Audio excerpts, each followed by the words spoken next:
अगर नाथ होगे। माता सती भगवान शिव की सन्मुख बैठ गई और बैठ करके प्रतीक्षा करने लगी। बीते संवत सहस 87,000 वर्ष तक माता सती भगवान शिव से पति का सुख प्राप्त किए बिना उसी कैलाश पर निवास की। श्री सूत जी महाराज से सौनक आदि ऋषियों ने प्रश्न कर दिया कि महाराज, हमने सुना था कि राजा दक्ष के साथ में भगवान शिव का थोड़ा सा विवाद हो गया था, वो क्यों हुआ था, काहे हुआ था, किस लिए हुआ था? तब श्री सूत जी महाराज कहते हैं, एक समय की बात है कि पुरा भवश्च सर्वेशा मध्वरे विधिना प्रयागे समवेतानां मुनीनां च महात्मनां। एक बार तीर्थराज प्रयाग में सभी तीर्थ धर्म पुण्य ऋषि महात्मा देव यक्ष गंधर्व आदियों की मीटिंग हुआ और उस मीटिंग की मुखियागिरी करने के लिए वशिष्ठ जी की मुख्य प्रवक्ता के रूप में बुलाया गया श्री दक्ष जी महाराज को। हम बहुत पढ़ा लिखा आदमी नहीं है भैया, इसलिए हम ठेठ भाषा में बोलते हैं। आप जहाँ बैठे हैं वहाँ के भाषा में बोलिए, लोगों के फट से दिमाग में घुस जाला। ज्यादा संस्कृत इंग्लिश जाड़े में सब कथा बिगड़ जाला।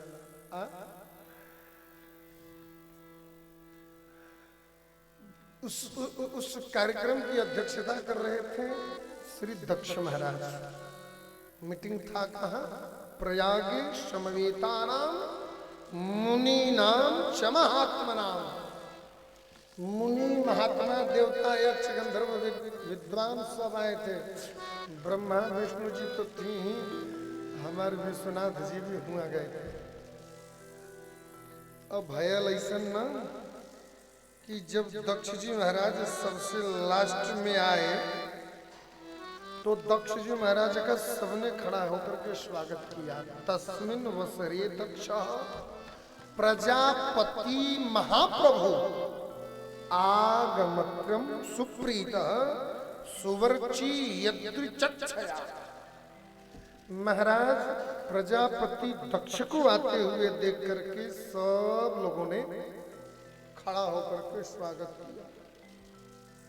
भोले बाबा बेचारे अपने मगन मन बैठे हुए थे आंख बंद करके। उनको पता ही नहीं कि कौन आ रहा है और कौन जा रहा है। अच्छा, कुछ लोगों के मन में ये बड़ी भाव रहती है, बड़ी इच्छा रहती है, जो बहुत जिनको मान सम्मान तो उनकी मन में एक भाव रहता है कि सब लोग आ जाएं, सब लोग आकर के बैठ जाए, तब मैं अंतिम में जाऊंगा बढ़िया जैकेट वाकेट बांध के, और लोग देखेंगे तो कहेंगे कि वाह साहब आप आ गए। हाँ,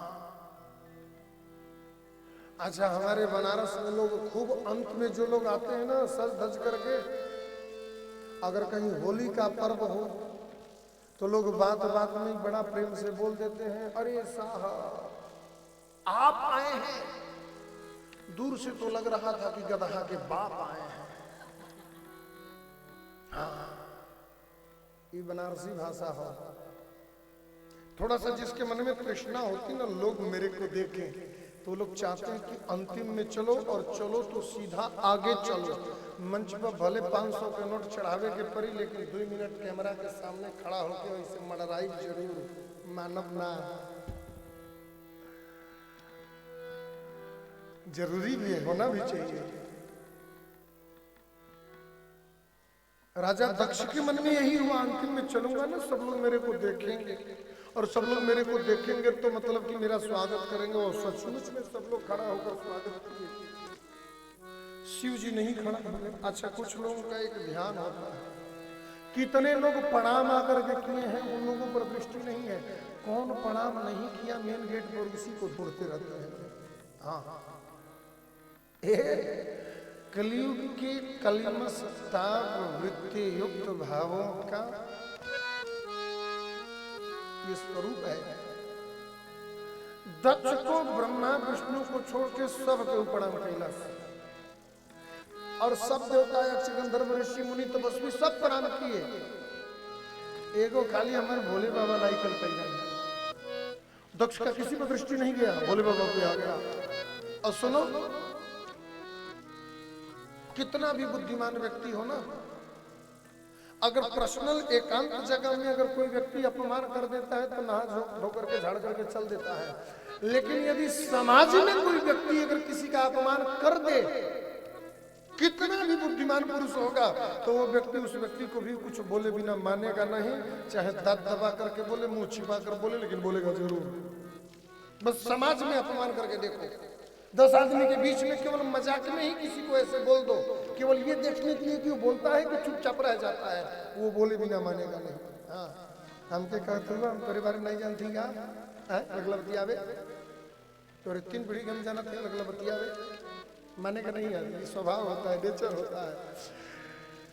दक्ष तुरंत भगवान शिव, दक्ष मान लिया कि मेरा अपमान हो गया।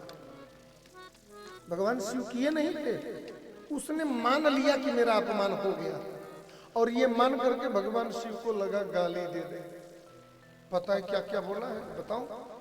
कहता है कि श्मशानवासी निरपत्र पोध्ययम कथम प्रमाणम न करोति में धुना लुप्त क्रियो भूत पिशाच सेवितो गतो विधो नीति विदूषक सदा।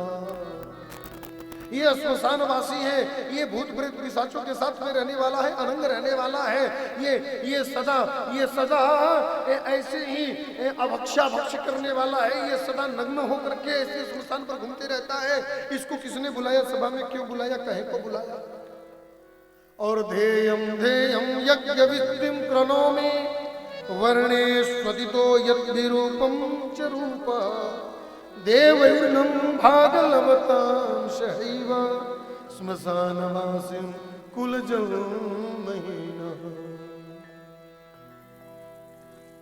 ये श्मशान पर रहने वाले इस श्मशानवासी को आज के बाद मैं राजा दक्षपति संपूर्ण पृथ्वी के राजाओं का मालिक होने के नाते मैं आज से मैं एक संविधान पारित करता हूं कि दैवर्न भागम लबता सहैव।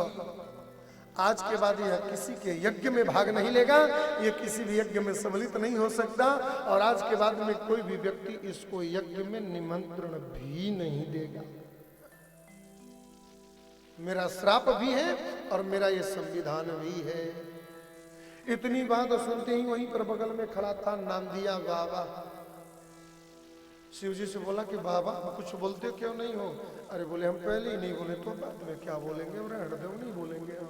बोले तुम नहीं बोलोगे तो उसको कहो तो थोड़ी हम ही बोल ले। भगवान बोले कि देख लो, तुम्हारी इच्छा हो तो थोड़ी सी बोल लो, मैं मना थोड़ी किया।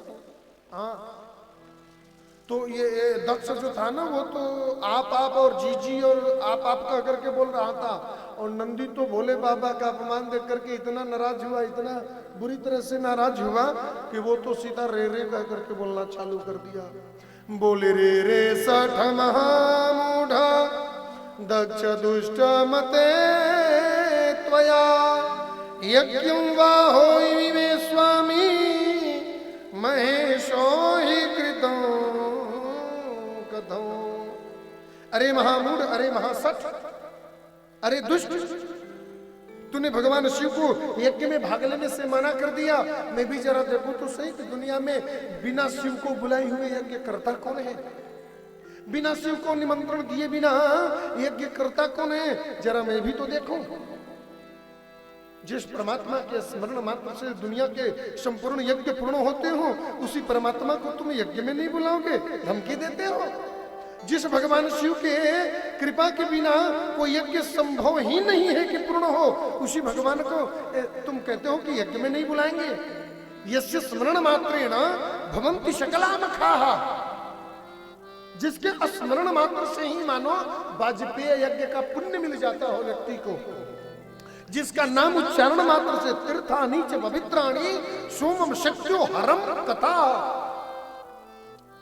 जिसका नाम मात्र लेने से सोम यज्ञ से लेकर के वाजपेय यज्ञ से लेकर अश्वमेघ यज्ञ तक का व्यक्ति को पुण्य मिल जाता है, उसी व्यक्ति को कहते हो कि आज के बाद यज्ञ में भाग नहीं मिलेगा।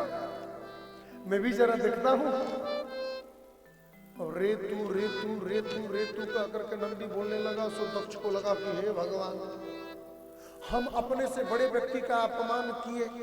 मैं अपने आप को बड़ा वो समझ रहा था कि इतना बड़ा आदमी है, फिर भी नहीं बोल दिया, तो कुछ नहीं बोला, डरता है मुझसे। लेकिन ये तो मेरे से भी छोटा आदमी होकर के मेरे को ही धमका डाला। अरे इसके स्वामी का ससुर हूं और डायरेक्ट मेरे को ये बोलता है रे सट रे मूठ। दक्ष ने उसको भी श्राप दे दिया, नंदिया को भी। कहते हैं कि पाखंडवादी नरता शिष्टाचार बहिष्कृता, कि मदिरा पान निरता जटा भस्म स्थिरारिणा।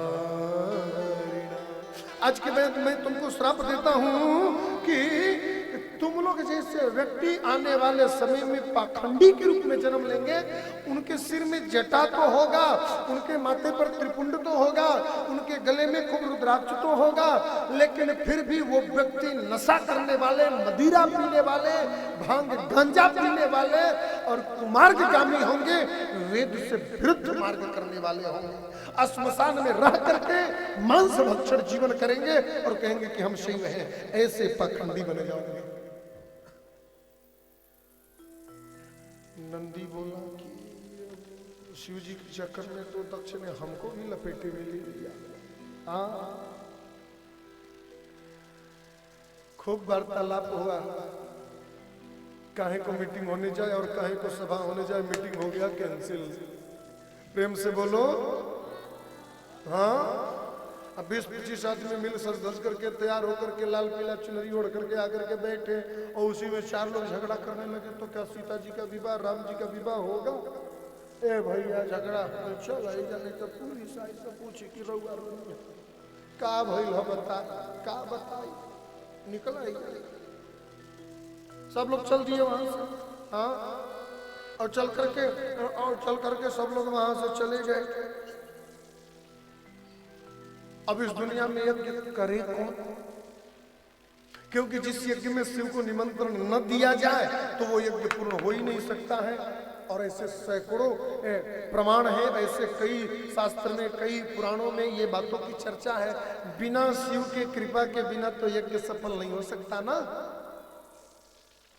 अब कोई यज्ञ ही न करे, यज्ञ न होने के अभाव में अग्नि पुराण में लिखा है कि नास्ति यज्ञ श्लोको वै कुतोऽयं पुरुषोत्तमः यज्ञ विनष्टे सकला प्रजा क्षुद्वय कातराः। यज्ञ के अभाव में संपूर्ण सृष्टि उसी प्रकार छिन्न भिन्न हो जाती है जैसे कि बसंत ऋतु आने पर वृक्षों के सभी पत्ते छिन्न भिन्न हो जाते हैं। यज्ञ मनुष्य के जीवन का सर्वश्रेष्ठ धर्म है। जीवन में 2 प्रकार के कर्म होते हैं, ध्यान से सुनिएगा। एक श्रेष्ठ कर्म होता है और एक सत्कर्म होता है।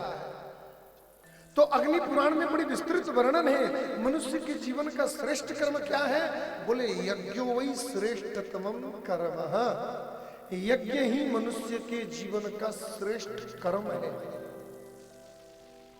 मैं भी यहाँ जहाँ रुका हूं ना, उपाध्याय जी के यहाँ, मंजू दीदी के घर में, मैं सुबह सुबह जगता हूँ तो एक चीज देखता हूँ। इतना छोटा प्यारा सा वो हवन कुंड है और सवेरे सवेरे जग करके देखता हूँ तो भोर में ही उस हवन कुंड में अग्नि जलती रहती है, हवन की समिधा उसमें पड़ी रहती है। और रोजाना प्रत्येक दिन नित्य हवन होते हुए मैं देखता हूं। इतना मन खुश हो जाता है, इतना मेरा दिल प्रसन्न हो जाता है। बाकी मंदिर तो देख ही रहे, बनाई है इतना बड़ा सा।